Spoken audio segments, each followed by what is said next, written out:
State bank اور وزارت خزانہ ایک پیج پہ آ جائیں گے اور بینکوں کو یہ بات منوائیں گے کہ 50% یہ بڑی ہیوج اماؤنٹ ہے کہ 50% حکومت برداشت کرے اور وہ بھی اس صورت میں جب قرضہ ڈوب جائے اور 50% بینک برداشت کرے. لیکن بینک جو ہے وہ یہ بات ماننے کو تیار نہیں, جس کی وجہ سے بات آگے نہیں بڑھ رہی. ابھی جو احساس پروگرام کے تحت جو قرضے دیے گئے ہیں وہ تو تھوڑے سے لوگوں کو ملے ہیں.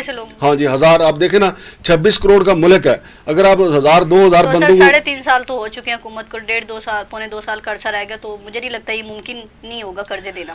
دیکھیں زیادہ میں آپ کو بتاؤں جو عمران خان کی تربیت ہے نا وہ ہر بات میں چونکہ کرکٹ کی ذکر ضرور کرتے ہیں. عمران خان نے جس دور میں کرکٹ کھیلی ہے نا اس میں وہ 30 اووروں میں 100 کیا کرتے تھے پاکستان کی ٹیم جو ہے, اور پچھلے 20 اووروں میں 200, یعنی جب 300 رنز ہم بناتے تھے 20 اووروں میں 200 اور پہلے 30 اووروں میں 100. تو عمران خان کی جو حکومت ہے, ابھی اگر آپ پچھلی حکومت کے پی کی دیکھیں تو 3 سال میں انہوں نے اتنا کام نہیں کیا تھا جو پچھلے 2 سال میں انہوں نے کام کیا تھا. ابھی آپ دیکھیں کہ وزیر اعظم کا ویژن یہ ہے کہ پچھلے جو 2 سال ہیں ان میں زیادہ سے زیادہ لوگوں کو ریلیف دیا جائے, زیادہ سے زیادہ لوگوں کے کام کیے جائیں. لیکن اس میں دیکھنا اب یہ ہے کہ مشینری ان کے ساتھ تعاون کرتی ہے یا نہیں, وزارت خزانہ ان کے ساتھ تعاون کرتی ہے یا نہیں. اب یہ بہت بڑا ایک ایجنڈا ہے کہ لوگوں کو فی کس جو ہے بغیر شرائط کے 1 کروڑ روپیہ, کوئی غریب میں کہتا ہوں کھا بھی جائے گا, امیر بھی تو کتنے اربوں خربوں کھا گئے, اگر کوئی غریب 1 کروڑ روپیہ کھا جائے گا سرکار کی طرف سے, لیکن مجھے پتہ ہے جس غریب کو 1 کروڑ روپیہ ملے گا بغیر گارنٹی کے وہ ضرور کوشش کرے گا کہ وہ اپنا کوئی نہ کوئی کاروبار کھڑا کر لے, اور زیادہ تر لوگ اپنا کاروبار کھڑا کر لیں گے. لیکن بینک چونکہ سرمایہ دار لوگوں کے ہیں اور سرمایہ دار کبھی نہیں چاہتا کہ کوئی غریب اپنے پاؤں پہ کھڑا ہو جائے, کیونکہ غریب اگر اپنے پاؤں پہ کھڑا ہو جائے گا تو ان کو مافیاز کا دور ختم ہو جائے گا, مافیاز کا دور ختم ہو جائے گا. لہذا وزیر اعظم کے اچھے ویژن کو بینک مل کے گندا کر رہے ہیں. ہمارے مافیاز سپورٹ نہیں کرتے. ہاں جی بالکل صحیح. اور سر نیشنل بینک کے صدر کا مستقبل کیا ہوگا؟ دیکھیں نیشنل بینک کے صدر جو ہیں ان کا معاملہ چونکہ ہائی کورٹ میں ہے اور ان کی نااہلی سے متعلق پہلے سنگل بینچ نے ان کو نااہل قرار دے دیا تھا, پھر 2 رکنی بینچ جس کی سربراہی جسٹس جناب چیف جسٹس اطہر من اللہ نے کی, پھر 2 رکنی بینچ نے ان کا کیس سنا, پھر اس کے بعد فیصلہ محفوظ ہو گیا. اب میرا خیال ہے چونکہ ان کا جو مدت ہے مدت ملازمت وہ ہے 12 فروری 2022 تک, تو عدالت کو اس پہ حوالے سے فیصلہ دے دینا چاہیے, چونکہ عدالتوں کی مرضی ہے, عدالتوں کا سبھی احترام کرتے ہیں. لیکن جب فیصلے محفوظ فیصلے طوالت اختیار کر لیتے ہیں تو پھر چہ منگوئیاں شروع ہو جاتی ہیں, لوگ طرح طرح کی باتیں کرتے ہیں. مثال کے طور پہ میں آپ کو بتاتا ہوں کہ جب چیف جسٹس افتخار محمد چودھری صاحب تھے تو شہباز شریف کی نااہلی سے متعلق شاہد دارالقضائی کی ایک درخواست تھی اور وہ جینون درخواست تھی, اس کے اوپر انہوں نے اسٹے دے دیا تھا سابق چیف جسٹس جناب افتخار چودھری صاحب نے. تو شہباز شریف صاحب اپنا 5 سالہ دورے جو حکومت تھا بطور وزیر اعلیٰ وہ پورا کر گئے. اس وقت جو موجودہ اسپیکر صوبائی اسمبلی ہیں چودھری پرویز لائی صاحب وہ باتیں بھی کرتے رہے, وہ کہتے بھی رہے کہ عدالت نے اسٹے دیا ہوا ہے. لیکن عدالتیں پھر اس وقت جب ظاہر ہے جو بیٹھا ہوتا ہے جو جج ہوتا ہے وہ اس بات کی پرواہ نہیں کرتا کہ کون کیا کہہ رہا ہے.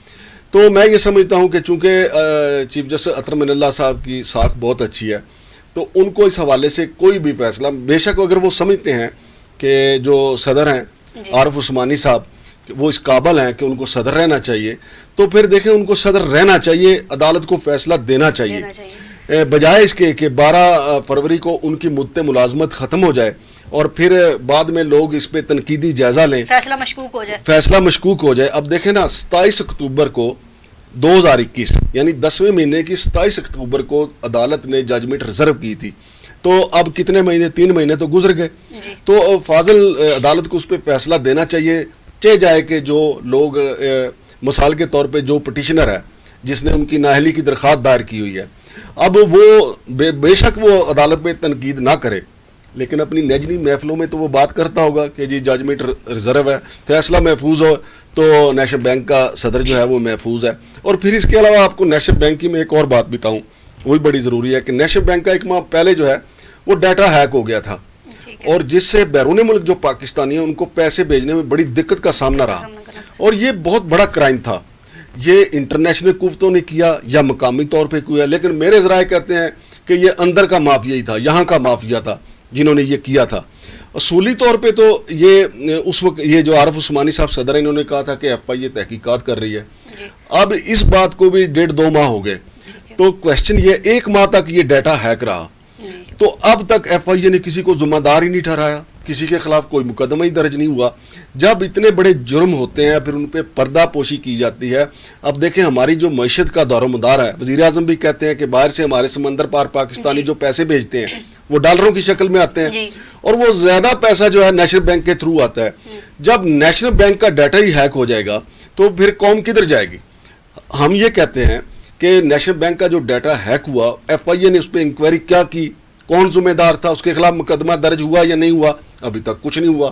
اب 12 فروری کو جب موجودہ صدر کی مدت ملازمت پوری ہو جائے گی تو یہ گھر چلے جائیں گے.